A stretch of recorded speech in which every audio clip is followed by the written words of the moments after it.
दोस्तों कुछ दिन पहले आप लोगों के लिए ये वीडियो बनाई थी जिसके अंदर मैंने आपको 25 most important competency based questions कराने का आप लोगों से वादा किया था और इसके अंदर मैंने कोऑर्डिनेट ज्योमेट्री चैप्टर तक के कॉम्पिटेंसी बेस्ड क्वेश्चन करवा दिए थे। कैसे क्वेश्चन जो कि बहुत एक्सपेक्टेड है कि आपके फाइनल एग्जाम बोर्ड एग्जाम में पूछे जाए, उसी को आगे बढ़ाते हुए और उसी वादे को पूरा करने के लिए मैं आज की यह वीडियो आपके लिए लेकर आ गया हूं। आज की इस वीडियो के अंदर हम आगे के जो चैप्टर आपके रह गए हैं उनके अंदर कैसे कैसे कॉम्पिटेंसी बेस्ड क्वेश्चन पूछे जा सकते हैं और उनको कैसे आपको सॉल्व करना है ये मैं आपको बताऊंगा। तो अगर आपने ये वीडियो नहीं देखी जाके देख लेना और आज की वीडियो देख लोगे तो बहुत ही आप धन्य हो जाओगे। नॉलेज भरपूर आपको मिलने वाली है और सीखने और करने का तरीका भी। तो आइए शुरू करते हैं आज की वीडियो। स्वागत है आप सभी का आपके फेवरेट चैनल डियर सर में।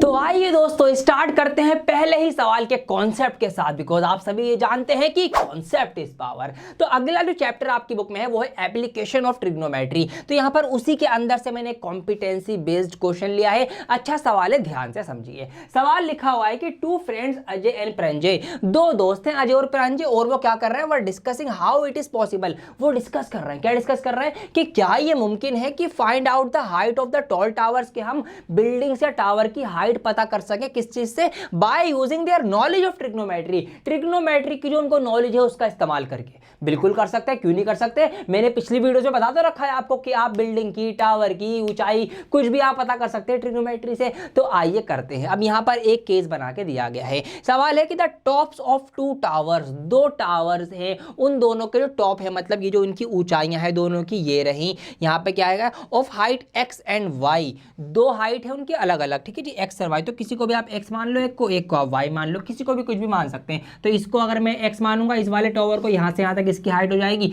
तो इस वाले टावर की यहां से यहां तक जो पूरी हाइट है इसको मैं वाई मान लूंगा। ये मैंने मान लिया, ठीक है जी। एक ग्राउंड पे खड़े हुए हैं तो यहां पर इस चीज को हम इनका ग्राउंड कंसीडर कर सकते हैं कि भैया इस जगह पर ये लेट सपोज खड़े हुए हैं। Subtended angle of 30 degree and 60 degree respectively. ये वर्ड का बड़ा खेल है, रेस्पेक्टिवली। अगर आपने इस पे ध्यान नहीं दिया तो आप सवाल गलत कर सकते हैं। कैसे गलत कर सकते हैं बताता हूं, ध्यान से देखो। इस वर्ड का मतलब होता है जिसकी बात पहले है उसकी बात पहले, मतलब पहले वाली चीज पहले के लिए, दूसरी वाली चीज दूसरे के लिए। देखिए यहां पर 30 डिग्री पहले लिखा हुआ है और यहां पर एक्स पहले लिखा हुआ है। इसका मतलब ये जो एक्स वाली बिल्डिंग है ये 30 डिग्री का एंगल बना रही है। कई बार बच्चे इसको आगे पीछे कर देते हैं। अगर आप 60 डिग्री का एंगल बनवा देंगे एक्स बिल्डिंग से, सवाल गलत, पूरा का पूरा नंबर कट जाएंगे सारे के सारे, भले 4 नंबर में क्यों ना पूछा गया हो, ठीक है जी। तो इन बातों का आपको ध्यान रखना है। तो अब यहाँ पर थोड़ा सा स्पेस कम है इनके बीच में, मैं अलग से ये पूरा जो डायग्राम आपको बना के दिखाता हूँ। तो दो टावर है हमारे पास, ये हमारे पास छोटा वाला है, लेट सपोज ये आ गया आपके पास, ठीक है जी, और ये आपके पास बड़ा वाला टावर है, ये आ गया यहाँ पर, ठीक है। चलिए जी, अब क्या है, इनके नाम दे देते हैं। ये आपका एक्स है, इस वाले को हमने x बोला था ना, तो इसको आप x बोल दीजिए, इसको आप y टावर बोल दीजिए। ये दोनों टावर जो खड़े हैं एक लेवल पे खड़े हैं ग्राउंड पे, ये हमने ग्राउंड बना दिया। अब देखिए सवाल में कहा गया है यहाँ पर subtended at angle 30 degree 60 degree respectively at the centre of the line joining their feet. At the centre मतलब यहां पर जहां पर उनके पैर जुड़ रहे हैं, इस जगह पर इनके बिल्कुल बीचों बीच में जमीन पर एक पॉइंट है, बिल्कुल इस जगह पर, इस पॉइंट पर ये एंगल बना रहे हैं। कितने कितने डिग्री, ये छोटा वाला x जो है ये बना रहा है 30 डिग्री, तो यहाँ पर ये एंगल बना रहा है 30 डिग्री का। और यहाँ पर ये जो बड़ी वाली टावर है, बड़ा वाला बिल्डिंग हमारे पास है, यहाँ पर ये बना रहा है 60 डिग्री का। इस तरीके से कुछ यहाँ पर हमसे कहा गया है। ऑल राइट, बात समझ में आई। ये हमारी कुछ इमेज जो है फिगर बन के तैयार हो चुकी है। क्या निकालना है, then find X ratio Y, X और वाई का अनुपात बताना है। एक्स और वाई का रेशो, एक्स और वाई है क्या, इन दोनों बिल्डिंग्स की हाइट, मतलब दोनों की हाइट निकालनी है और उनका हमें रेशो निकालना है। सवाल समझ में आए, तो ये हमारी कॉम्पिटेंसी बन गई। अब इसमें आप कुछ भी नाम दे सकते हो। इन कॉर्नर्स को, इसको मैंने लेट सपोज ए नाम दे दिया, इसको बी नाम दे दिया, इसको सी नाम दे दिया, इसको डी नाम दे दिया, इसको ई नाम दे दिया। अब यहाँ पर ट्राइंगल आपके सामने है, फटाफट से in triangle A B C के अंदर पहले ट्रिग्नोमेट्री लगाओ, फिर डी इसमें सी डी ई में लगाओ और अपनी अपनी हाइट निकालेंगे। आइए निकालते हैं। तो यहाँ पर सबसे पहले मैं करने जा रहा हूँ क्या, in triangle A B C के अंदर, ठीक है, ए बी सी के अंदर क्या लगेगा जी, ट्रिग्नोमेट्री लगेगी। और क्या लगेगा, tan थीटा लगाएंगे हम। क्यों लगाएंगे tan थीटा, क्योंकि हमें ये और ये चाहिए हमें, ठीक है जी। तो यहाँ पर tan थीटा क्या होता है आपका P/B होता है। अब tan कितने डिग्री का एंगल है जी, 60 डिग्री का एंगल है। परपेंडिकुलर क्या है, एंगल के सामने वाली चीज होती है, जो कि हमारे पास यहाँ पर y है। बेस क्या है, बेस इसका BC है। अच्छा एक बात और ध्यान दीजिए, क्या ध्यान दीजिए, ये BC और CD बराबर हैं, BC और CD बराबर है। क्यों? क्योंकि हमसे कहा गया कि at the centre of the, बिल्कुल बीचों बीच में है ये पॉइंट, मतलब इधर का फासला बराबर है, मतलब BC बराबर CD है। इस तरीके से आप इसको कंसिडर कर सकते हैं, या आप इसको एक ही नाम दे सकते हैं और आसानी के लिए कि भैया ये डिस्टेंस है, वो इस तरीके से कर सकते हैं। तो यहाँ पर मैंने अभी फिलहाल BC है तो मैं BC लिख देता हूँ। अब tan 60 की वैल्यू क्या होती है, √3 होती है, y/BC हो जाएगा। क्रॉस मल्टीप्लाई में करूंगा तो y यहाँ नीचे कुछ भी नहीं, तो y का y रहेगा और √3 की मल्टीप्लाई हो जाएगी BC से। तो ये निकल के आ गई किसकी वैल्यू, ये निकल के आ गई y की वैल्यू, एक टावर की निकल के आ गई। बिल्कुल सेम यही प्रोसीजर लगाते हुए आप क्या करेंगे, दूसरे टावर की भी वैल्यू निकाल लेंगे। तो यहाँ पर मैंने ये लाइन ड्रॉ करी। अब आ जाओ दूसरे ट्राइंगल के अंदर, इन ट्राइंगल कौन सा, CDE, ये में आ गया। यहाँ पर क्या करना है, सेम वही tan थीटा लगाना है। क्या होता है जी, P/B होता है, बहुत अच्छे से पता है। एंगल कितना है आपकी बार 30 डिग्री का है जी। परपेंडिकुलर क्या है, 30 डिग्री के सामने बिल्कुल x है। और बेस कितना है, बेस है यहाँ पर CD, ये मैंने लिख दिया। अब tan 30 की वैल्यू क्या होती है, 1/√3 होती है। x का x आ जाएगा, CD का CD आ जाएगा, क्रॉस मल्टीप्लाई करेंगे। अब देखिए एक चीज़ और कर सकते हैं, यहाँ पे क्या कर सकते हैं, आप ये कर सकते हैं कि CD और BC तो एक ही है ना, बराबर हैं ये तो यहाँ पर हम CD की जगह पर BC भी लिख सकते हैं, ठीक है जी। इससे हमें कोई भी दिक्कत वाली बात नहीं होने वाली। तो BC यहाँ पर हो जाएगा, x की मल्टीप्लाई √3 में हो जाएगी तो √3x हो जाएगा, और इधर हमारे पास BC है, कम BC होता है, और x की वैल्यू निकालेंगे तो BC/√3 निकल के आएगी। तो ये हमारे पास निकल के आ गई दूसरे टावर की वैल्यू। अब क्या करना है, हमें इनका रेशो निकालना है। रेशो निकाल दीजिए फटाफट से, आइए निकालते हैं रेशो। तो x/y मतलब x/y, तो x हमारे पास क्या है, x है हमारे पास BC/√3, और y क्या है हमारे पास, y है √3 × BC। ये हमारे पास है फ्रैक्शन की फ्रैक्शन, बटे की बटा। तो यहाँ पर इसके नीचे कुछ भी नहीं तो 1 कंसीडर करेंगे। अब जब भी बटे की बटा हो, मैंने बहुत आसान शॉर्ट ट्रिक आपको सिखा रखी है, क्या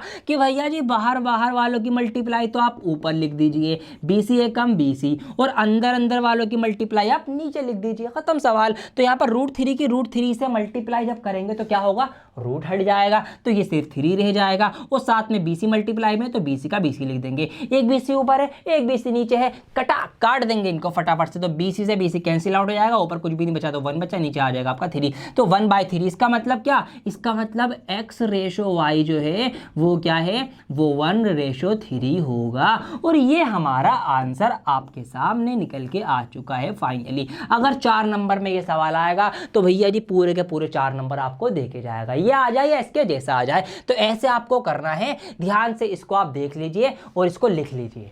अगला सवाल सॉल्व करवाने से पहले मैं आपको बता दूं कि सारे सवालों की PDF बना के हमारे टेलीग्राम ग्रुप पे आपको मिल जाएगी, तो टेलीग्राम ग्रुप ज्वाइन कर लेना, लिंक डिस्क्रिप्शन में दिया गया है। इन सभी सवालों को आप खुद भी एक बार सॉल्व करना, क्योंकि जब आप अपने वीक एरियाज पे काम करते हैं ना, तो कई बार आप अटकते भी हैं, कुछ सवाल आपसे सॉल्व नहीं होंगे, और कुछ सॉल्व तो होना दूर, आपको यही नहीं समझ आता कि भैया क्या करना है इसके अंदर, कॉन्सेप्ट कौन सा लगाना है, तो आप फंस जाते हैं। बट ऐसे सवालों को हम छोड़ नहीं सकते, क्या पता वही एग्जाम में आ जाए, तो इसीलिए आपको क्या करना है, प्रैक्टिस करनी है, लेकिन उनको लेके नहीं बैठना। अब ऐसे में आपको जरूरत लगती है घर पे ही कि कोई ऐसा टीचर मुझे मिल जाए, या फिर कुछ ऐसा सॉल्यूशन मिल जाए कि मुझे उन सवालों को समझने में आसानी हो, जो मुझे वो सवाल समझा दे। तो इसका सॉल्यूशन भी मैं आपको बता देता हूं दोस्तों, इसका सॉल्यूशन है फिलो ऐप। अब लेट सपोज कि आपने ट्रिग्नोमेट्री के क्वेश्चन बनाने लग रहे हैं, आपने पहला सवाल कर लिया, दूसरा कर लिया, 2 3 4 सवाल आपने सही कर लिए, 5वें सवाल में आप अटक गए। अब क्या करना है, डरना नहीं है, घबराना नहीं है, डिमोटिवेट नहीं होना है, और आपको परेशान नहीं होना है। क्या करना है, सिंपल उस सवाल का आपको फोटो क्लिक करना है और फिलो ऐप पर डाल देना है, और जादू हो जाएगा। 60 सेकंड्स के अंदर ही आपको एक लाइव ट्यूटर, एक्सपर्ट ट्यूटर जो होगा वो आपके साथ कनेक्ट होगा लाइव कॉल पे, और आपकी प्रॉब्लम को समझाएगा वो, जैसे बिल्कुल आप अपने दोस्तों से समझते हैं लाइव कॉल के ऊपर, उसी तरीके से। जब तक आपका दिल ना भरे, जब तक आपकी प्रॉब्लम सॉल्व ना हो, आप उनसे बिल्कुल पूछ सकते हैं, क्योंकि 1-on-1 सेशन क्वेश्चन होगा वहां पर, और अगर आपको उनका समझाने का तरीका अच्छा लगे तो आप उनको फेवरेट में मार्क भी कर लीजिए, फिर आगे से वही लाइव कॉल पे आ जाया करेंगे। तो बहुत फायदा उठाना है आपको इस एप्लीकेशन का। आप इन दिनों में प्रैक्टिस करने के बीच में अगर आप अटकते हैं तो फिलो एप्लीकेशन का लिंक इसी वीडियो के डिस्क्रिप्शन में आपके लिए दिया गया है, जाइए डाउनलोड कीजिए फिलो को, और अपने जो भी सवाल आप अटकते हैं वहां पर जाके पूछो, बेहिसाब फायदा उठाओ। तो सर्कल चैप्टर के अंदर से मैं आपको 2 कॉम्पिटेंसी बेस्ड क्वेश्चन करवाने वाला हूं। एक में ऐसा होगा कि आपको बड़ा सा क्वेश्चन दिया जाएगा और उसके अंदर ही 2, 3 या 4 या 5 सवाल भी छोटे छोटे आपसे पूछे जा सकते हैं, अगर ये सवाल 4 या 5 नंबर का आएगा तो। और एक आपका डायरेक्ट ही छोटा सवाल होगा, जो दोनों देखते हैं कैसे करना है। सवाल यहाँ पर लिखा हुआ है कि एक आपके पास झूला है, ठीक है, आप देख सकते हैं फेरिस व्हील इसको बोलते हैं, बहुत बड़ा सा। इसके अंदर हमें 2 सर्कल नजर आ रहे हैं। एक सर्कल तो ये बाहर वाला बड़ा वाला सर्कल आप देख सकते हैं, और एक ये अंदर वाला, इस वाले को मैं कंसीडर कर लेता हूं, ये रहा छोटा इसके अंदर जो बना हुआ है, ठीक है जी। ये 2 सर्कल नजर आ रहे हैं। अब हमसे क्या कहा गया है, ए बी इज अ कोड ऑफ द आउटर व्हील, जो बाहर वाला व्हील है, मतलब बाहर वाला पहिया है, इससे एक जीवा, एक कोड बनाई गई है ए बी। तो यहां पर इसका पॉइंट यहां पर मैं ले लेता हूं, और दूसरा पॉइंट इसका कहीं यहां ले लेता हूं, और इसको इस तरीके से हम मिला देंगे कि ये इसकी जीवा आ गई ए बी। इसको आप नाम दे दीजिए, ये पॉइंट ए हो जाएगा, ये पॉइंट बी हो जाएगा। Touch is the inner wheel at P, जो अंदर वाले पहिए को पॉइंट पी पर जोड़ती है, टच करती है, मतलब यहां पर टच हो रहा है ये, तो ये वाला जो पॉइंट है इसका ये हो जाएगा पॉइंट पी। ये हमसे कहा गया, हमने लिख दिया। आगे हमसे कहा गया ए बी इज अ कोड of the outer wheel which touches, ये तो हो गया, ठीक है जी। The radius of the inner wheel, जो अंदर वाला व्हील है, अंदर वाला जो गोला है उसकी रेडियस, ये हमारा सेंटर आ जाएगा, इसका केंद्र बिंदु। तो यहां से इसकी जो रेडियस है ये 8 मीटर है। और क्या कहा गया है हमसे, radius of the outer wheel, और जो बाहर वाला व्हील है, बड़ा वाला पहिया, मतलब यहां तक, यहां से केंद्र से यहां तक जो ये लाइन आएगी, ये वाली, ये कितनी है, ये 10 मीटर की है। ये हमको बातें बताई गई हैं। अब सवाल पढ़ेंगे तो ऐसे आपको कुछ एक सिचुएशन बना के दी जाएगी, फिर आपसे कुछ छोटे छोटे सवाल पूछे जाएंगे। अब पहला सवाल है यहाँ पर option A, which of the following is correct, कि इनमें से अब बताओ कौन सी बात सही है। तो आइए देखते हैं। लिखा हुआ है कि AP is more than BP, कि एपी जो है, ये एपी जो है ये बीपी से बड़ा है क्या? आप सोचिए बड़ा है या नहीं है। जी हाँ, ये बड़ा नहीं है। क्यों नहीं है? क्योंकि ये बराबर है। अभी बता देता हूं। और अगला ऑप्शन में देखूंगा एपी बराबर बीपी, यस यही इसका आंसर है। तो ऑप्शन बी पे हम क्लिक कर देंगे, टिक कर देंगे, क्योंकि ये इसका सही जवाब है। अब ये बराबर क्यों है, इसके पीछे का लॉजिक समझो, एक थ्योरम है, याद रखना, और सवालों में भी काम आएगी, इसीलिए ये सवाल लिया है मैंने। देखिए यहाँ पर क्या है, ये इसका सेंटर है और ये इस तरीके से यहाँ पर एक परपेंडिकुलर बन रहा है। क्यों बन रहा है? क्योंकि ये है एक टेंजेंट, ये जो ए बी है ये छोटे वाले सर्कल की क्या है, एक स्पर्श रेखा है, एक टेंजेंट है, और टेंजेंट रेडियस से हमेशा यहाँ पर 90 डिग्री का एंगल बनाती है। जब इधर 90 का बना होगा तो इधर 90 का बना होगा। तो इसका मतलब ये जो, अगर सेंटर को मैं ओ नाम दूं, ओ पी, ये जो ये लाइन है ये क्या है, ये इसके ऊपर परपेंडिकुलर है। और एक बात आपको ध्यान रखनी है कि हमेशा अगर क्या होगा, सेंटर से परपेंडिकुलर डाला जाएगा, ठीक है, किसी भी रेडियस से, इसके सर्कल के सेंटर से अगर हम परपेंडिकुलर बनाते हैं उसकी टेंजेंट के ऊपर, तो वो उस कोड को, या फिर बड़ा वाला जो हमारा सर्कल है उसकी कोड को क्या करेगा, आधा आधा डिवाइड करेगा, बाइसेक्ट करेगा बेसिकली। तो इसका मतलब, क्योंकि ये बिल्कुल बीचों बीच में है ना भाई, सेंटर क्या होता है, सेंटर सर्कल है, बिल्कुल बीचों बीच में होता है, बिल्कुल बीच में होता है। जब बिल्कुल बीच से आप इसको बांटेंगे तो क्या होगा भाई, बिल्कुल आधा आधा ही तो कटेगा। तो इसका मतलब ये एपी यहां से यहां तक का और ये बीपी यहां से यहां तक क्या है, बराबर है। ठीक है जी, ये कॉन्सेप्ट आपको क्लियर रखने हैं। अगला है द लेंथ ऑफ द कोड ए बी की लंबाई बताओ ऑफ द आउटर सर्कल। तो ये जो यहाँ से यहाँ तक, ये जो ए से लेकर बी तक है, ये आपको बताना है। Simple as that. यहाँ पर एक छोटा ट्राइंगल नजर आ रहा है आपको, ओ पी बी इस तरीके से है, ठीक है जी। ओ है, पी है, बी है, ये पता है आपको 8 है, ये पता है आपको 10 है, ये राइट एंगल ट्राइंगल है। फटाफट पाइथागोरस थ्योरम लगा दोगे आप। तो क्या होता है भाई, हाइपोटेनस का स्क्वायर कर दो, 10 का स्क्वायर 100 होता है, 8 64, इसमें से माइनस कर दो, माइनस होकर आपका 36 आएगा। 36 का रूट क्या होता है, 6 होता है। तो 6 आपका निकल के आ गया यहाँ से यहाँ तक। बहुत सारे बच्चे गलती करेंगे, फटाफट देखेंगे ऑप्शन में 6 आंसर है, हाँ जी ऑप्शन है, लगा देंगे, गलत जवाब। जी हाँ, गलत जवाब, नंबर कट जाएगा। क्यों? सवाल पढ़िए ना, सवाल में पूछा है कोड ए बी की लंबाई बतानी है, और गिरो आपने 6 निकाला है, ये सिर्फ बी से लेकर पी तक का पार्ट निकाला है। इसका मतलब इतना ही, जब इधर है 6 तो इधर भी यहाँ से यहाँ तक भी 6 होगा, क्योंकि सेम ट्राइंगल इधर भी बनेगा। तो 6 + 6 मतलब 6 + 6 12। तो इसका आंसर 6 नहीं 12 आएगा। ऑप्शन नंबर डी इसका सही जवाब है 12 मीटर। तो ये छोटी छोटी गलतियां होती हैं, एक्साइटमेंट में आपने रूट निकालते आंसर लगा देंगे, लेकिन देख लेना है कि हमसे पूछा क्या गया है। तो ये एक सवाल आपको मैंने करवा दिया है, उम्मीद करता हूं। अब देखिए डायरेक्ट सवाल अगर एक पूछा जाएगा तो ऐसा भी पूछा जा सकता है। यहाँ पर एक सवाल लिया गया है, पहले भी पूछा जा चुका है। ये यहाँ पर लिखा हुआ है कि प्रीति ने एक बहुत ही सुंदर घड़ी खरीदी है, जिसको आप यहाँ पर देख सकते हैं। तरीका ये, मुद्दे की बात पर आओ सीधा। मुद्दे की बात यह है कि PA and PB are tangent. PA और PB जो है वो स्पर्श रेखाएं हैं इसके अंदर। अगर हम फिगर इस घड़ी को अगर हम मैथमेटिकल फॉर्म में देखेंगे तो यहाँ पर ये इसका सेंटर O हो जाएगा सर्कल का। तो यहाँ से यहाँ तक ये मैं इसको मिला देता हूँ, ये आपका पॉइंट A यहाँ पर है, और इसको भी मैं इस तरह से मिला देता हूँ, आपका पॉइंट B यहाँ पर है। क्योंकि जो PA और PB ये दोनों क्या है, स्पर्श रेखाएं हैं सर्कल की। ठीक है जी, बहुत अच्छी बात है। एंगल APB बराबर 50 डिग्री। तो एंगल APB यहाँ पर ये वाला जो एंगल है P, ये कितने डिग्री दिया गया है, 50 डिग्री, 50 डिग्री का दिया गया है। क्या निकालना है, right the measure of angle OAB।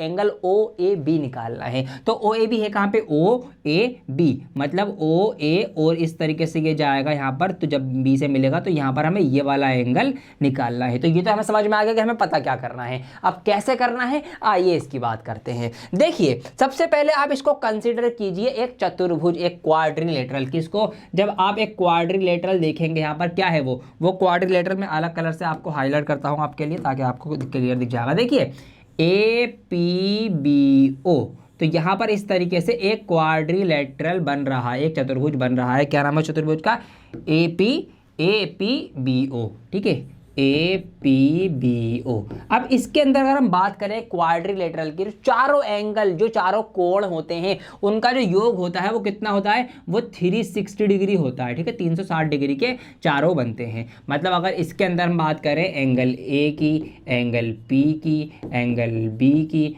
और एंगल O की, तो चारों मिलके बनेंगे 360 डिग्री के। अब हमें एंगल P यहाँ पर पता है, और कौन सा पता है, और हमें यहाँ पर एंगल A और एंगल B पता है। क्यों पता है, क्योंकि हमें ये बात बहुत अच्छे से पता है कि टेंजेंट जो होती हैं वो रेडियस से क्या करती हैं, 90 डिग्री का एंगल बनाती हैं। जी हाँ, ये बात तो हमें पता है बहुत अच्छे से। तो इसका मतलब हमें ये दो एंगल भी पता है। तो ये वाला जैसे कि अगर 50 डिग्री का हमें पता है, ये 50 डिग्री का है, यहाँ पर ये इसकी रेडियस आ गई, ये टेंजेंट है तो यहाँ पर 90 डिग्री होगा, ये रेडियस आ गई, ये टेंजेंट है, यहाँ पर 90 डिग्री होगा। तो ये 90 डिग्री, ये 90 डिग्री। तो इस तरीके से एंगल A आपका 90 डिग्री का हो जाएगा, एंगल P आपका 50 डिग्री का है, एंगल B आपका 90 डिग्री का हो जाएगा। एंगल O, ये वाला एंगल जो है O वाला, ये हमें नहीं पता, तो इसको एंगल O ही रहने देंगे, और ये सब बराबर हो जाएंगे 360 डिग्री के, क्योंकि ये सब एक चतुर्भुज के अंदर, एक क्वाड्रिलेटरल के अंदर बने हुए हैं। अब इनको आप जोड़ लेंगे यहाँ पर इस तरीके से, तो आपका 9 9 180 हो जाएगा, और 8 5 13, तो 230 डिग्री आपका ये हो जाएगा, ये सब मिलके,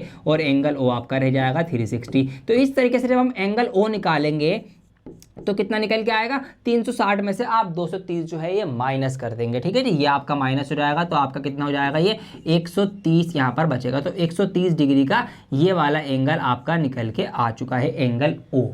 इतनी बात क्लियर हो गई, ठीक है। अब देखिए, अब सोचिए सवाल ये है कि हमें क्या निकालना था, हमें तो यहाँ से लेकर ये निकालना था क्या, एंगल OAB, मतलब हमें ये वाला एंगल निकालना था, छोटा सा एंगल जो ये है। अब यहाँ पर एक ट्राइंगल की तरह देखो, तो जो चतुर्भुज हमने देख लिया। अब ट्राइंगल की फॉर्म में देखो, ये ट्राइंगल है AOB, तो इन ट्राइंगल AOB के अंदर क्या होगा, अब ट्राइंगल के एंगल कितने होते हैं, 180 डिग्री के होते हैं सारे, सबका अगर हम योग करेंगे, जोड़ करेंगे। तो यहाँ पर देखिए एक चीज़ और समझिए, ये इसकी रेडियस है, ये इसकी रेडियस है, रेडियस मतलब दोनों बराबर होंगी। जब दो साइड बराबर होती हैं तो कौन सा ट्राइंगल, आइसोसेलेस ट्राइंगल। और जब दो साइड्स बराबर होती हैं तो उनके सामने के एंगल भी बराबर होते हैं। तो इसका मतलब क्या है कि जितना एंगल A होगा उतना ही एंगल B होगा। तो अगर हम दोनों को x x मान लें तो कोई दिक्कत वाली बात नहीं, दोनों बराबर होंगे, because of its is an isosceles triangle. ठीक है जी, तो यहाँ पर angle A plus angle B plus angle C, angle C नहीं एंगल O है, तीनों मिलके 180 डिग्री के होंगे। एंगल A हमने इसको भी x मान लिया, इसको भी x मान लिया, सेम है तो हमने दोनों को x की जगह कंसिडर कर लिया। ये 130 आपका हो जाएगा इक्वल टू 180। अब x और x कितना हो जाएगा आपका, 2x हो जाएगा। 180 में से 130 माइनस करेंगे, कितना बचेगा आपका, 50 बचेगा। तो x की वैल्यू इस तरीके से 25 निकल के आ जाएगी। तो इसका मतलब एंगल A जो है हमारा कितने डिग्री का है, एंगल A बराबर है 25 डिग्री। तो ये पूरा लिखित में मैंने आपको कराया है। हालांकि माइंड में ही देख के इसका आंसर मुझे पता लग गया था कि 25 डिग्री होगा, क्योंकि सिर्फ सोचने का खेल है, बट आपको तो लिख के करना है ना। तो इस तरीके से आप लिख के एक एक चीज़, पहले आप क्वाड्रिलेटरल सॉल्व करेंगे, फिर आप ट्रायंगल सॉल्व करेंगे, लास्ट में अपना आंसर लेकर आएंगे। तो इस तरीके से आपको क्वेश्चन करना है, कोई भी फाइंड आउट वाला आ जाए तो। अगले चैप्टर के अंदर से अगला सवाल आ चुका है, यहाँ पर आप देख सकते हैं कॉम्पिटेंसी बेस्ड सवाल है, पूरा आपकी समझ का खेल है सारा। तो यहाँ पर लिखा हुआ है कि हम सबको पिज़्ज़ा खाना बहुत पसंद है, बच्चे तो बेहिसाब खाते हैं, ठीक है। पिज़्ज़ा से याद आया, एक शॉर्ट वीडियो बनाई थी मैंने, बहुत तगड़ी वायरल हुई थी, नहीं देखी हो देख लेना। तो यहाँ पर देखिए ये सब हमसे बातें कही गई हैं। यहाँ पर आते हैं मुद्दे की बात पे आओ। सबसे पहले consider 2 pizzas both of equal diameter normally 12 inches, ठीक है। हमने यहाँ पर 2 पिज़्ज़ा कंसिडर किए हैं और उन दोनों के ही डायमीटर कितने हैं, 12 इंच है, 12 इंच। इसका मतलब इन दोनों की जो रेडियस होगी, जो त्रिज्या होगी यहाँ से लेकर यहाँ तक की, ये कितनी होगी, ये आपकी कितनी होगी, 6 इंचेस होगी, ठीक है। इंच में है ना, हाँ। तो इसका मतलब ये है कि यहाँ से यहाँ तक का ये जो है फासला, ये 6 है, ये 6 है, यहाँ पर ये वाली चीज़ जो है। चलिए जी आगे बढ़ते हैं। द फर्स्ट पिज़्ज़ा मार्क्ड 1, पहले पिज़्ज़ा को हमने मार्क 1 कहा गया है, मतलब 1 नंबर दिया गया है, और दूसरे पिज़्ज़ा को हमने 2 नंबर दे दिया है। इस तरीके से हमने बोल दिया है। अच्छा, एक चीज़ का फ़र्क है इनमें, क्या कि पहले पिज़्ज़ा को ना 6 इक्वल पीसीज, मतलब 6 इक्वल स्लाइस, 6 इक्वल पार्ट्स बनाए गए, और जो दूसरा वाला हमारे पास पिज़्ज़ा है उसमें 8 इक्वल पार्ट्स में उसको तोड़ा गया है, बांटा गया है, फिर 8 स्लाइसेस बनाई गई है। इतनी बात क्लियर होती है। आप यहाँ पर देख भी सकते हैं, इसलिए मैंने यहाँ पर आपके लिए कलरफुल पिक्चर लगाई है, ढूंढ ढांड के, बढ़िया चला के आपका सवाल के अंदर मजा बना रहा है। आइए अब सवाल पढ़ते हैं। पूरा एक कॉम्पिटेंसी बेस्ड क्वेश्चन तैयार हो गया। अब कुछ सवाल आपको दिए जाएंगे, ठीक है। 4 नंबर का सवाल अगर आपका आएगा, इस तरह से आपको 4 ऑप्शन देखने को मिलेंगे, तो सॉल्व करेंगे 1 बाय 1। पहला ऑप्शन इसका, find the area of 1 slice in pizza. तो पिज़्ज़ा मार्क्ड 1, तो मार्क 1 वाले पे, इस वाले पे आओ, हमें क्या निकालना है, find the area of 1 slice. जो एक स्लाइस है, मतलब ये जो एक पार्ट आप देख रहे हैं, ये वाला जिसको मैं हाईलाइट करना चाहूँगा, मतलब इस एक पार्ट का यहाँ पर आपको क्या करना है, इस एक पार्ट का आपको निकालना है क्षेत्रफल, इसका आपको एरिया निकालना है। तो देखा जाए तो ये क्या है, ये क्या बन रहा है। अगर हम एक सर्कल के एक पार्ट का इस तरीके से एरिया निकालें तो ये क्या बनता है भैया, बता रखा था ना मैंने आपको कि अगर रेडियस से काटेंगे तो क्या बनेगा, ठीक है जी, और अगर कोड से काटेंगे तो क्या बनेगा। जब मैं सर्किल पढ़ा रहा था, जब मैंने आपको बताया था, याद होगा आपको, कमेंट करके जरूर बताना। यस, ये होता है सेक्टर, ठीक है। जब भी हम रेडियस से कोई पार्ट निकालते हैं सर्कल का, मतलब रेडियस की फॉर्म में काट कर, रेडियस के जगह से काट कर, ठीक है, तो वो आपका क्या होता है, वो आपका सेक्टर होता है। तो यहाँ पर हमें क्या निकालना है, बेसिकली एरिया ऑफ सेक्टर निकालना है, ठीक है जी। आइए निकालते हैं। अब कैसे निकालना है, तो इसको मैं थोड़ा सा एक काम करता हूँ, इसको मैं अब इसके ऊपर ही चढ़ा देता हूँ, साइड कर देता हूँ, क्योंकि इधर मैं सवाल सॉल्व करूँगा। चलिए जी, इसको भी हटा देते हैं। आइए पहले बात करते हैं क्वेश्चन नंबर ए की, मतलब इसका आंसर की। तो यहाँ पर ऑप्शन ए मैंने आंसर डाला। देखिए क्या निकालना है, एरिया ऑफ सेक्टर निकालना है। बेसिकली जो स्लाइस है, एरिया ऑफ 1 स्लाइस, ठीक है। स्लाइस जो है वो कैसी है, वो सेक्टर की फॉर्म में, तो सेक्टर का एरिया निकालना है, जो कि होता है theta divided by 360 degree multiply by pi R square. मतलब जो पूरा एरिया है उसमें से इतने एंगल का पार्ट, ठीक है जी।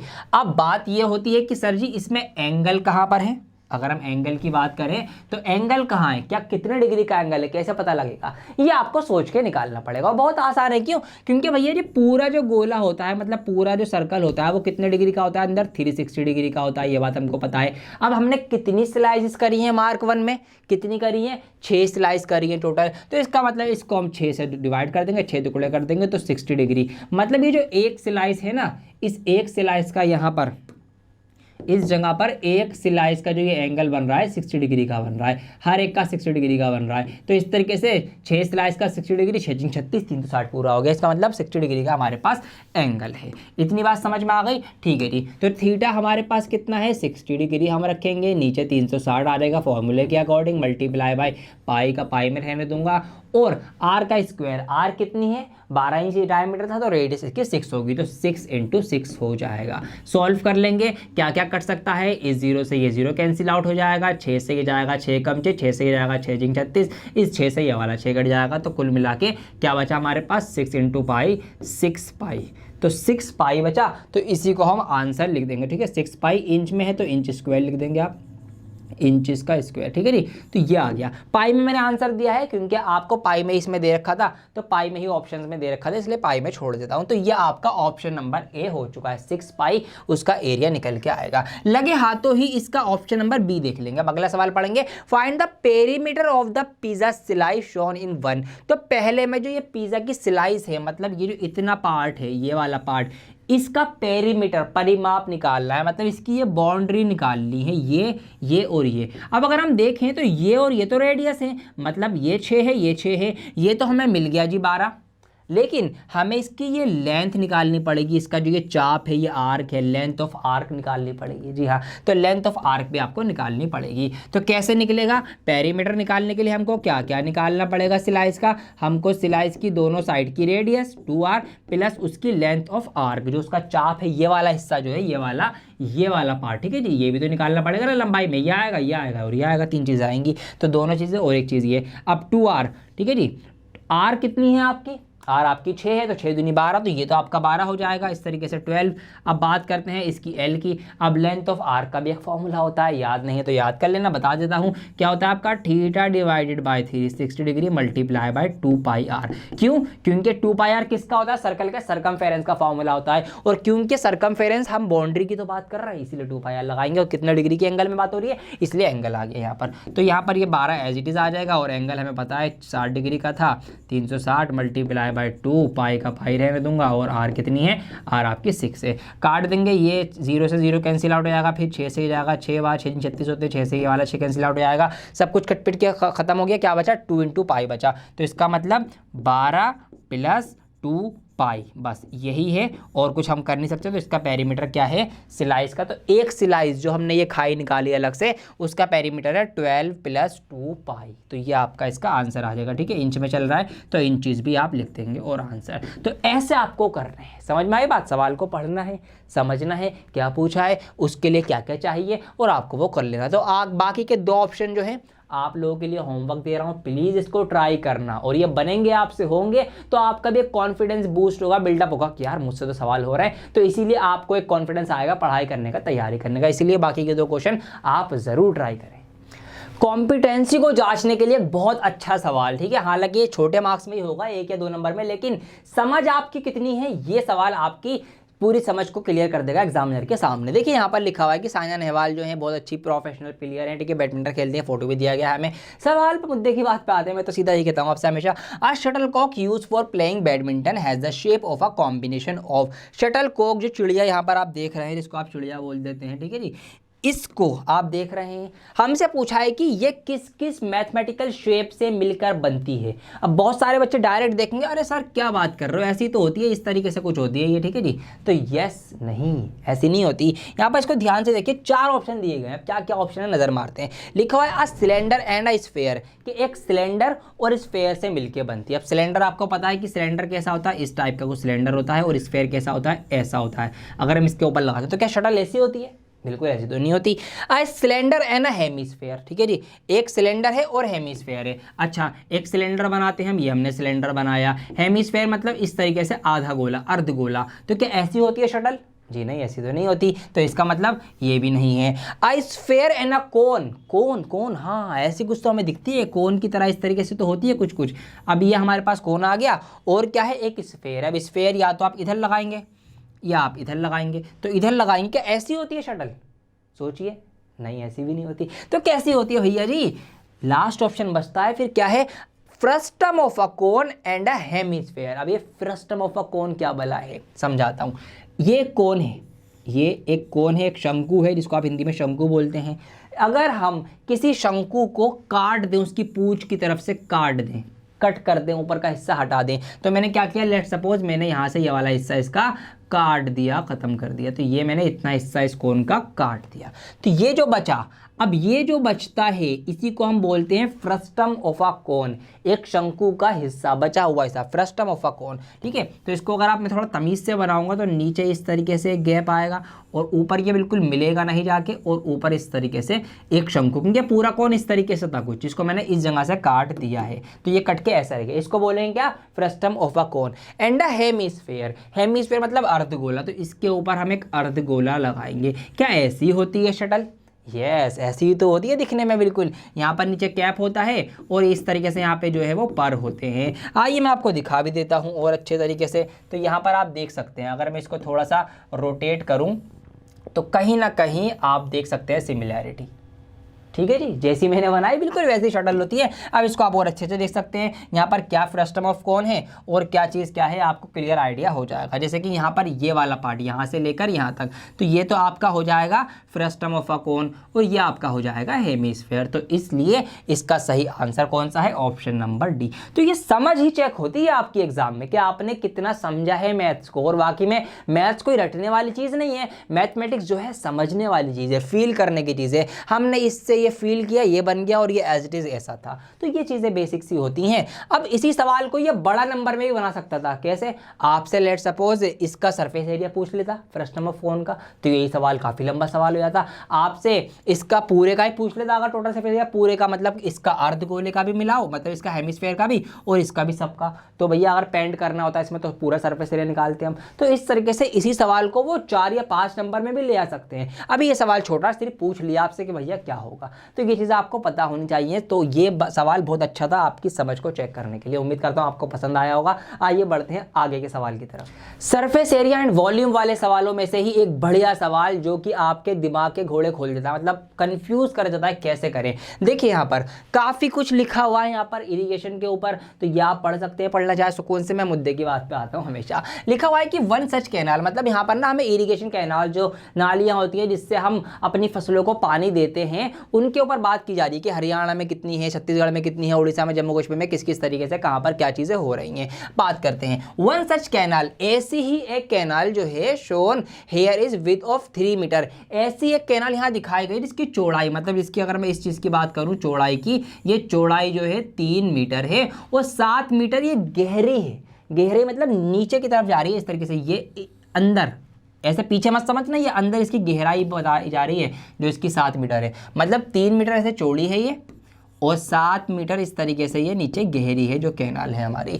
Through which water is flowing at a speed, हाँ जी स्पीड आ गई ना इसमें, इसीलिए घुमा देते हैं सवाल। At a speed of 72 kilometre per hour, और इसके अंदर पानी जो बहता है, मतलब पानी जो आगे तक जाता है खेतों में, उस पानी के बहने की रफ्तार है 72 किलोमीटर प्रति घंटा। मतलब 1 घंटे तक पानी बहेगा तो 72 किलोमीटर दूर तक पहुंच जाएगा, ये स्पीड दी गई है। अब सवाल क्या है, सवाल मैंने यहाँ पर नहीं लिया क्योंकि स्पेस नहीं था, तो ये वाली चीज़ें तो हमारे काम की नहीं है। ठीक है, मैंने ये वाली चीज काम की थी और इसके बाद सवाल आएगा, तो अब क्या करते हैं फटाफट से टेक चेंज करते हैं और इसका सवाल लेते हैं। तो पहला सवाल जो इसका ऑप्शन है लिखा हुआ है the volume of water flowing through the canal in 1 second, कि 1 सेकेंड के अंदर जितना भी पानी बह जाएगा उतना कैनाल का वॉल्यूम निकालना है। मतलब वॉल्यूम ऑफ वाटर, हमें पानी का वॉल्यूम निकालना है कि कितना पानी 1 सेकेंड में बह जाएगा।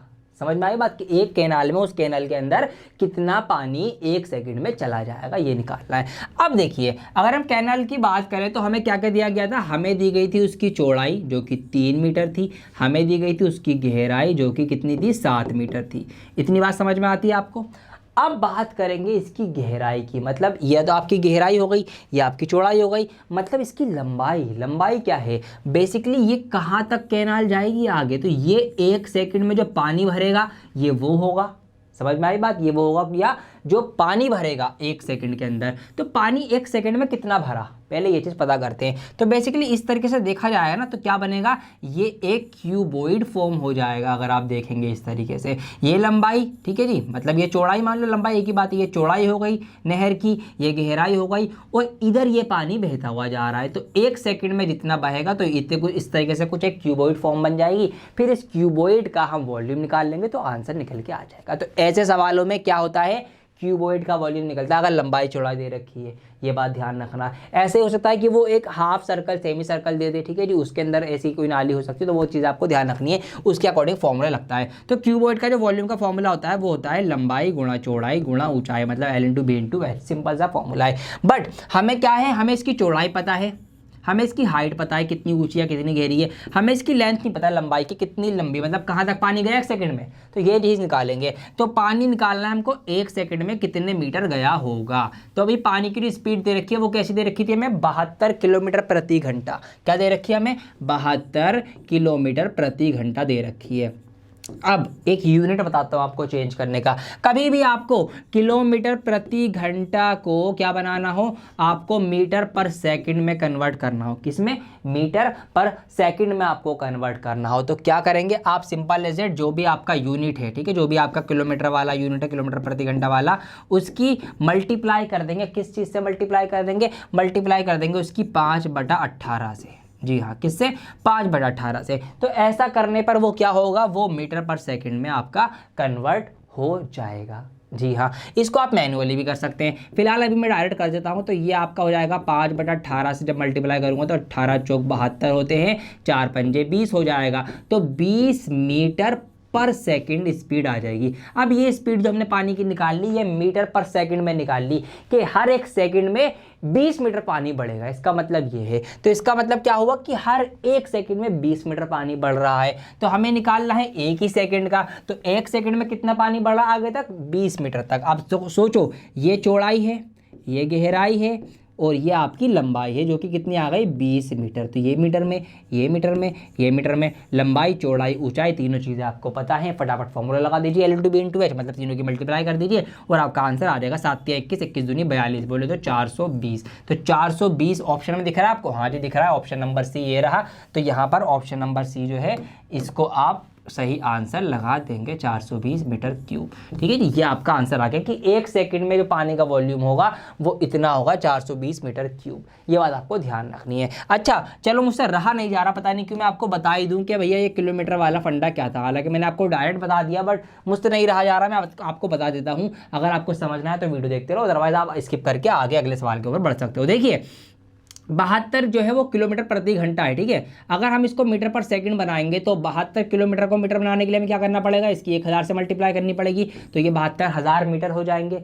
और घंटे को सेकंड बनाने के लिए 1 घंटे को हम मिनट में कन्वर्ट करेंगे 60 से मल्टीप्लाई, और फिर सेकंड में कन्वर्ट करने के लिए 60 से मल्टीप्लाई। तो 72 किलोमीटर प्रति घंटा को, 72 को हमने मीटर में बनाया, 72,000 मीटर हो गए। 1 घंटे को सेकंड में बनाया तो 3600 सेकंड हो जाएंगे आपके। इसको अगर हम सॉल्व करेंगे तो ऊपर आपके पास है 72,000 और नीचे आपके पास है 3600। इस तरीके से आपका ये हो जाएगा। काटेंगे इसको, 2 0 से 2 0 आपके कैंसिल आउट हो जाएंगे। और इस तरीके से इसको आप काटेंगे तो 36 दूनी आपके कितने हो जाएंगे? ये आपका कितना हो जाएगा? 36 दूनी 72 हो जाएंगे आपके। यहाँ 36 दूनी 72, एक आपके पास 20 आ जाएगा, सिंपल एज इट। तो इस तरीके से वो स्पीड जो है कन्वर्ट हुई है। तो बेसिकली इसी की शॉर्ट ट्रिक हमने निकाल रखी है कि हम डायरेक्ट क्या कर देते हैं, उसकी 5/18 से मल्टीप्लाई करा देते हैं, तो हमें ये सारी कैलकुलेशन नहीं करनी पड़ती। इसीलिए वो कैलकुलेशन जो है हमने बनाई है। वो कैलकुलेशन कहाँ से बनी है? वो बेसिकली बनी है इस 1000 से और इस 3600 से। तो इस तरीके से इनको डिवाइड करके वो आता है। तो उम्मीद करता हूँ आपको वो कन्वर्जन भी समझ में आ गया होगा और आपको आपका आंसर भी समझ में आ गया होगा। वीडियो में आगे बढ़ते बढ़ते हम स्टैटिस्टिक्स चैप्टर्स तक पहुंच चुके हैं, जो कि इंपॉर्टेंट सवाल है। आपको मीन,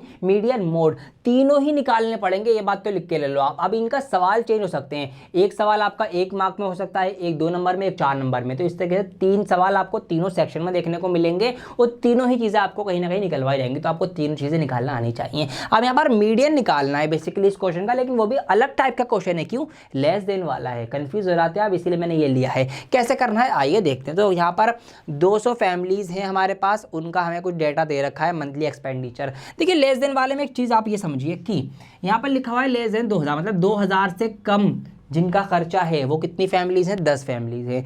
अब लेस देन 3000, 3000 से कम कितना है? 27 है। अब समझने वाली बात ये है कि इन 27 के अंदर ना ये 10 भी इंक्लूड होता है पहले से ही। क्यों? क्योंकि देखिए लेस देन 3000 का मतलब क्या है कि 3000 से कम, मतलब जिनका खर्चा 3000 रुपये से कम है। तो 3000 से कम वाले में 2000 वाली तो खुद ही आ जाएंगी ना।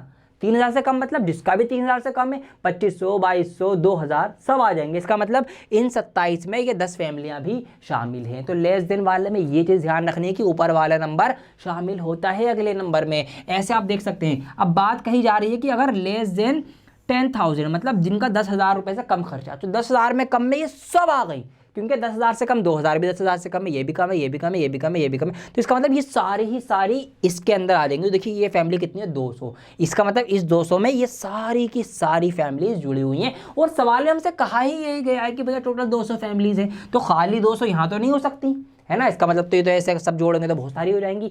तो ये सवाल की पहचान है कि अगर हमारा ये नंबर सेम है, इसका मतलब ये कौन सा है, लेस देन वाला केस है। और ये क्या है फिर, ये क्यूम्युलेटिव फ्रीक्वेंसी है, CF है, जो जुड़ी हुई फ्रीक्वेंसीज होती हैं। तो हमें क्या निकालना है, हमें इसका ये CF दे रखा है, हमें ये बात क्लियर हो गई कि ये क्या है, ये इसकी क्यूम्युलेटिव फ्रीक्वेंसी है। तो हमें फ्रीक्वेंसी निकालनी है, इसका F निकालना है और इनका क्लास इंटरवल के लिए ये देखना है किससे किसके बीच में क्या क्या चीज़ें हैं। आइए बात करते हैं। तो यहाँ पर एक लाइन में बना देता हूँ, इसी टेबल के अंदर मैं सब कुछ करवा दूंगा, थोड़ी सी आसानी हो जाएगी मुझे भी, क्योंकि इधर मैं सवाल को सॉल्व करवा दूंगा।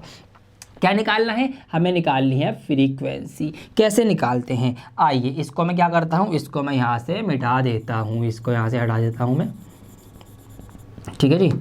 काम, हाँ एक सेकंड, इसको मैं यहाँ से मिटा देता हूँ लेस देन को, क्योंकि हमें ये ख़त्म करना है, ये लेस देन वाला चक्कर ही हमें नहीं रखना भैया जी, टेंशन फ्री हो रहा है। तो ये सारे जो लेस देन हैं ये यहाँ से मिट जाएंगे इस तरीके से। चलिए जी अब बात करते हैं, देखिए यहाँ था लेस देन 3000 तक क्या उससे कम यहाँ पर है। तो अगर हम इसको देखें 3000 2000, तो एक हज़ार का यहाँ पर गैप चल रहा है लेस देन में। इसका मतलब हमें क्या करना है, हमें जो अपना इंटरवल रखना है वो रखना है 1000 वाला। मतलब 1000 से हम शुरू करेंगे, 1000 से 2000 वाले यहाँ का 10 फैमिली हैं, 2000 से 3000 वाली यहाँ गई। अब ये 27 नहीं है जी, हाँ पहली फ्रीक्वेंसी सेम लिखी जाएगी। अब ये 27 नहीं है, हमें सिर्फ अब बताने जो 2000 से 3000 के बीच में है।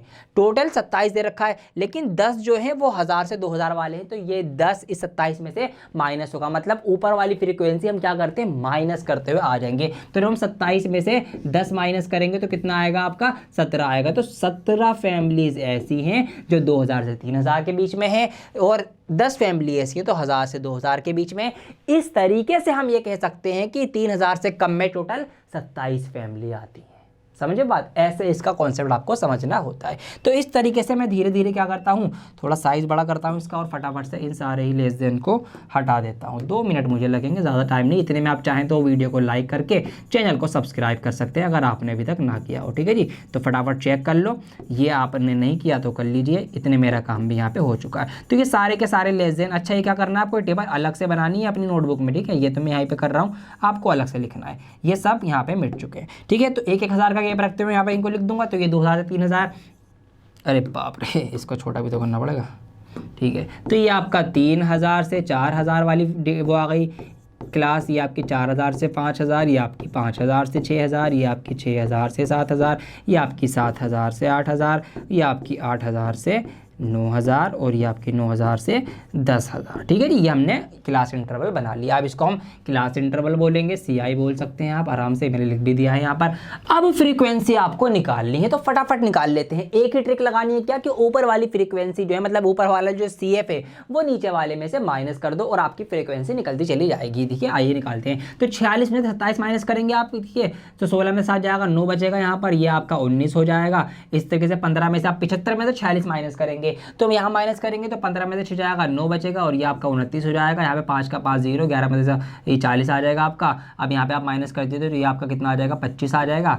और यहाँ पे 25 ये माइनस कर दो, कितना, ये 2 और 3 23, और आपका ये अब कितना आ जाएगा 23 के बाद, हाँ ये आपका आ जाएगा दोबारा से 19, और ये आपका आ जाएगा 18। एक ट्रिक और है, क्या है, आप अगर माइनस करने प्रॉब्लम हो रही है ना तो प्लस करो। अब प्लस कैसे करेंगे समझाता हूं। आपको क्या करना है, आपको ऊपर वाली फ्रीक्वेंसी ही सोचनी है, और आपको ये देखना है कि नीचे वाला बनाने के लिए, मतलब फ्रीक्वेंसी कह रहा हूं CF, आपको नीचे वाली देखनी है, और आपको देखना है कि अगली फ्रीक्वेंसी या अगला CF जो है वो कितना ज़्यादा है, या मैं पिछले वाले में कितना प्लस करूं कि मुझे अगला मिल जाए। तो आप ऐसे प्लस की फॉर्म में भी लेके आ सकते हो। जैसे कि यहाँ पे है 115, अब 115 में मैं 5 जोड़ूंगा 20 हो जाएगा, और 20 और 20 40, तो 20 और 5 कितने जोड़े, 25 जोड़े, तो 25 आ गया आपका। तो इस तरीके से आप जोड़ सकते हो। अब 140 में मैं कितने जोड़ूं कि 63 आ जाए, तो 140 में 10 जोड़ूंगा 50, 10 जोड़ूंगा 60, तो 20 जोड़ूंगा, फिर 3 जोड़ूंगा 23, तो 63 मिल जाएगा, तो 23 आ गया। तो ऐसे भी आपको सोचना है। इसी के अंदर मैं क्या करूंगा, 19 जोड़ूंगा तो 9 3 12 ये बन जाएगा, और फिर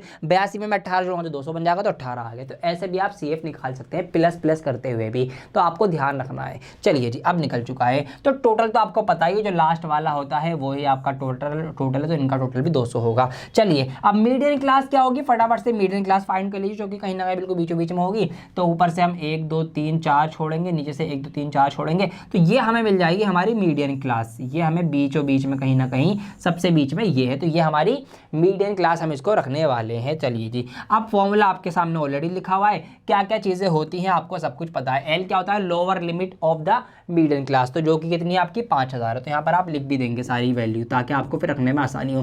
तो एल आपका आ जाएगा 5000 plus n/2, n number of families कितनी है 200, 200 का आधा n/2 आपका आ जाएगा 100। तो बेसिकली आप क्या करना है, सिंपल, अच्छा मैंने फॉर्मूला लगाना शुरू कर दिया, तेज हो रहे हो बहुत। चलो तो n/2 लिख देता हूँ, जो आपका आ जाएगा कितना 200 डिवाइडेड बाई 2, जो कि आपका आ जाएगा 100। ठीक है जी। अब आपका क्या हो जाएगा CF। अब CF की बात करें तो फ्रीक्वेंसी हम कैसी लेते हैं, फ्रीक्वेंसी हम लेते हैं एक ऊपर वाली फ्रीक्वेंसी, कह रहा हूँ क्यूमुलेटिव फ्रीक्वेंसी। तो क्यूमुलेटिव फ्रीक्वेंसी हम जो हमारी क्लास है उससे एक प्रीसीडिंग वाली ऊपर वाली हम लेंगे। तो CF आपका हो जाएगा इसका 75, और फ्रीक्वेंसी उसी की रहती है जो कि हमारी यहाँ पर 40 है। तो ये आपका हो जाएगा F 40, और H क्या होता है हमारा क्लास इंटरवल का गैप कितना है, ठीक है, जो कि हमारा चल रहा है 1000 का। तो यहाँ पर H आपका हो जाएगा 1000। तो सारी वैल्यूज आपने लिख ली हैं आपके आसानी के लिए ये। अब आपका फॉर्मूला लगाना आसान हो जाएगा, बस सिर्फ वैल्यूज आपके सामने हैं, निकालनी नहीं है ढूंढ ढूंढ के, वरना डायरेक्ट निकाल जाते तो आप गलती कर सकते थे। तो आप सामने निकाल लिया, CF ऊपर वाली, F हमारी उसी की क्लास की। आइए फटाफट से अब हम मीडियन निकालते हैं। तो क्या करना है, L रखना है जो कि हमारे पास है 5000, प्लस लगाना है n/2 जो कि कितना है 100 है, माइनस CF कितना है 75 है, डिवाइड बाई F कितना है 40 है, मल्टीप्लाई बाई H कितना है 1000 है। देखा आपने कितनी आसानी से फॉर्मूला पुटअप हो चुका है यहाँ पे। तो ये 5000 का 5000 एज इट इज रहेगा, यहाँ माइनस करो तो ये आपका हो जाएगा ऊपर 25 माइनस हो गया आएगा, नीचे आपका 40 आएगा, मल्टीप्लाई में 1000 है, कुछ डिवाइड करना हो कर दो, ये 1 0 से 1 0 चली जाएगी, 4 से ही चला जाएगा 25 बार, 25 25 25 पंजे कितने, मतलब 25 25 कितना होता है, 25 का जो स्क्वायर होता है आपका कितना होता है 625 होता है, और यहाँ पर हम जोड़ देंगे तो यह आपका आ जाएगा 5625, मतलब 56 25 आपका आंसर है। तो इसका मीडियन निकल के आ गया 56 25। दैट्स इट, ये आपका सवाल था। तो काफ़ी सारी चीज़ें थी। सबसे पहले हमें लेस देन को कन्वर्ट करा हमने क्लास इंटरवल के अंदर, फिर हमने क्यूमुलेटिव फ्रीक्वेंसी से फ्रीक्वेंसी निकाली। इसमें भी मैंने आपको आज एक नया तरीका बताया कि प्लस करके भी आप सोच सकते हो, माइनस करके तो लाते ही हैं बच्चे, प्लस करके भी ला सकते हो। उसके बाद मीडियन निकालना, मीडियन का फॉर्मूले में क्या क्या चीज़ें होती हैं वो सब हमने फाइंड आउट करी, फॉर्मूला रखा, निकाल लिया। मोड निकालना होता, सेम यही स्टेप्स फॉलो होते हैं सब कुछ। फिर आपको मोड का फॉर्मूला लगा, मोड में जो चीज़ें चाहिए फॉर्मूले वाली वो निकालो, और फिर मोड का फॉर्मूला लगाओ। मीन निकालना तो आपको फिर आसान है, सिग्मा FX है, और जो डिवाइड करना आपको सिंपल सा। ये एक सवाल था स्टैटिस्टिक्स के अंदर से, मैं साइड में हो जाता हूँ, स्क्रीनशॉट लेके आपको देखना हो देख सकते हैं आप। तो यूट्यूब पे जूम करने का भी फंक्शन आ गया, तो आप जूम करके कोई भी एक स्टेप का अगर खाद स्क्रीनशॉट लेना है वो भी आप ले सकते हैं, उसको नोट कर सकते हैं। इसको आप देख लीजिए अच्छे से। Last chapter of your book probability, इसके अंदर से मैं 2 सवाल करवाऊंगा, ठीक है, डाइस वाले भी लिया है इससे अगला, ताकि वो भी आपको समझ में आए अच्छे से। सवाल है the probability of getting a bad egg. अब अंडे की ट्रे के अंदर कुछ अंडे खराब भी निकलते हैं, जब पूरी जो कैरेट मंगाते हैं उसमें से भी खराब निकलते हैं। तो हमें कहा गया है कि बैड एग, बड़ा खराब अंडे निकलने की जो प्रोबेबिलिटी है, प्रायिकता कितनी है कि 400 में से जितने भी अंडे खराब निकलेंगे उस खराब निकलने अंडे के चांसेस हैं कि 0.035 के इतने चांसेस हैं, इतनी प्रोबेबिलिटी है, इतनी प्रायिकता है कि अंडे खराब निकलेंगे। ठीक है जी। The number of bad eggs in the lot is, अब वो अंडे कितने खराब निकलेंगे ये बताना है, मतलब हमें नंबर ऑफ एग्स बताना है कि 400 में से कितने अंडे खराब निकलेंगे, मतलब ये जो प्रोबेबिलिटी है ये कितने अंडे खराब होने की है। ठीक है जी, हमें वो निकालना है। तो अब प्रोबेबिलिटी के, अभी प्रोबेबिलिटी अगर निकलवाई होती तो बहुत आसान था, आप कर देते, लेकिन प्रोबेबिलिटी नहीं निकलवाई, वो ऑलरेडी दे रखी है कि ये प्रोबेबिलिटी है। तो सवाल हमारा समझ में आ गया हमारे। अब प्रोबेबिलिटी की बात करें तो प्रोबेबिलिटी जो हमारी निकाली जाती है, जो प्रोबेबिलिटी हम निकालते हैं बेसिकली, वो किस तरीके से निकालते हैं, अगर आप निकालें, मैं लिख ही देता हूँ, प्रोबेबिलिटी ऑफ बैड एग, ठीक है, डायरेक्ट लिख देता हूँ मैं, प्रोबेबिलिटी ऑफ बैड एग्स, ठीक है, ख़राब अंडों की प्रोबेबिलिटी। ऊपर हम क्या लिखते हैं, नीचे तो हम लिखते हैं total number of possible outcomes के, सारे अंडे टोटल कितने हो सकते हैं भाई, 400 अंडे हैं, तो नीचे हमारा क्या आ जाएगा 400 आ जाएगा, ये नीचे आ गया जी। ऊपर हम लिखते हैं फेवरेबल आउटकम्स के कितने अंडे खराब हो सकते हैं, वही तो निकालने हमें कितने हो सकते हैं, तो ये तो हमें नहीं पता, तो इसको हम लिख देंगे, क्या लिख देंगे, हमें पता ही नहीं है हमें क्या लिखना है, तो यहाँ पर हम लिख देंगे बैड एग्स, ठीक है, नंबर ऑफ बैड एग्स, क्योंकि ये हमें पता नहीं है और यही तो हमें निकालने हैं। प्रोबेबिलिटी हमें दे रखी है, तो हम क्या करेंगे, इस प्रोबेबिलिटी की जगह प्रोबेबिलिटी लीजिएंगे जो कि कितनी है प्रायिकता 0.035, ये है आपकी प्रायिकता। नंबर ऑफ पैड एग्स हमें निकालने हैं जो कि हमें नहीं पता है। अब यहाँ से आपका आंसर आएगा, किस तरीके से आएगा, ऐसे आएगा। अब क्रॉस मल्टीप्लाई करा दो, कुछ नहीं करा सकते तो यहाँ पर इसकी क्रॉस मल्टीप्लाई, यहाँ पर इसकी, यहाँ नीचे कुछ भी नहीं है तो ये भाई नंबर ऑफ आपका जो है ये नंबर ऑफ बैड एक्स आपका आ जाएगा, खराब अंडे ये आ गए यहाँ पर।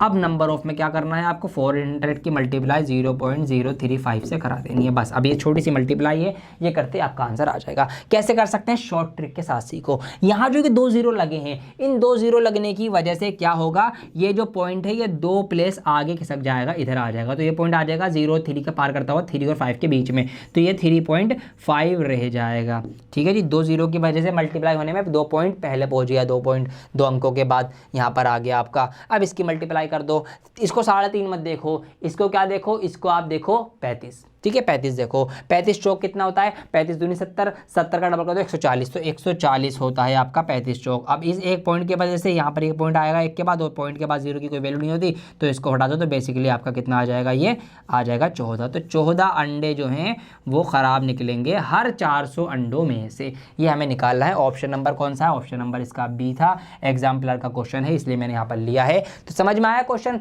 कि हर 400 में से 14 अंडे ख़राब निकलेंगे, और इस अंडे की जो प्रोबेबिलिटी है वो है 0.035।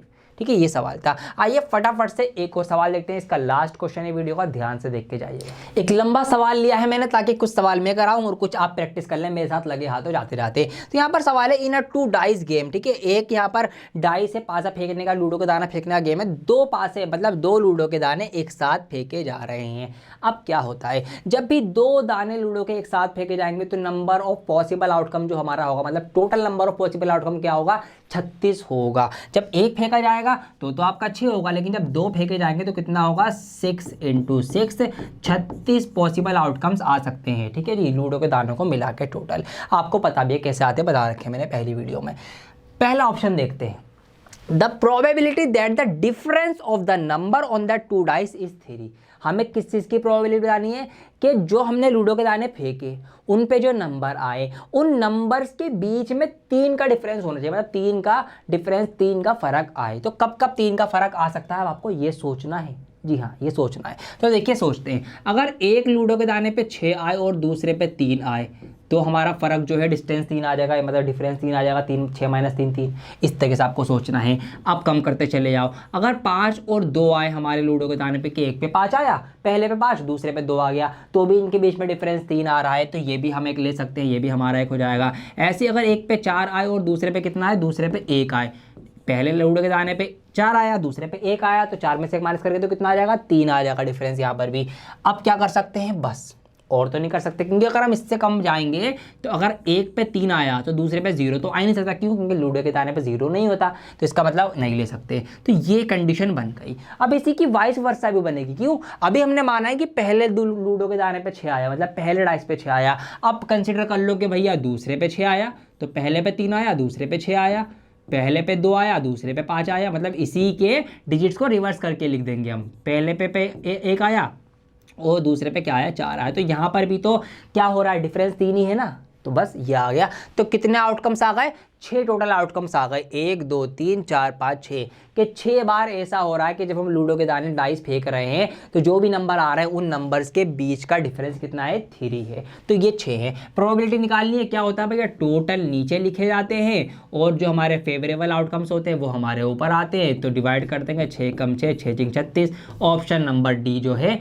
आपको मिल चुका है। ऑल राइट, सोचने का खेल है, मजा आ रहा होगा आपको। इसमें भी यही है, सोचो मेरे साथ, सोचो क्या सोचना है, the probability that the number 5 will appear on at least 1 dice, कि नंबर 5 कम से कम एक डाइस पे तो हमें दिखे, कम से कम एक डाइस पे दिखे, ज़्यादा से ज़्यादा दोनों पे भी दिख सकता है, तो कम से कम एक डाइस, मतलब हम मान लेते हैं कि भैया पहले वाले पासे पे 5 आया, पहले पे हमेशा 5 आ रहा है, तो दूसरे पे 1 हो सकता है, पहले पे 5 आ रहा है, दूसरे पे 2 हो सकता है, पहले पे 5 आ रहा है, दूसरे पे 3 हो सकता है, कोई दिक्कत नहीं है, 5 आ रहा है, 4 हो सकता है, 5 आ रहा है, 5 हो सकता है, कोई दिक्कत नहीं है, ठीक है जी, और क्या, 5 आ रहा है, 6 हो सकता है।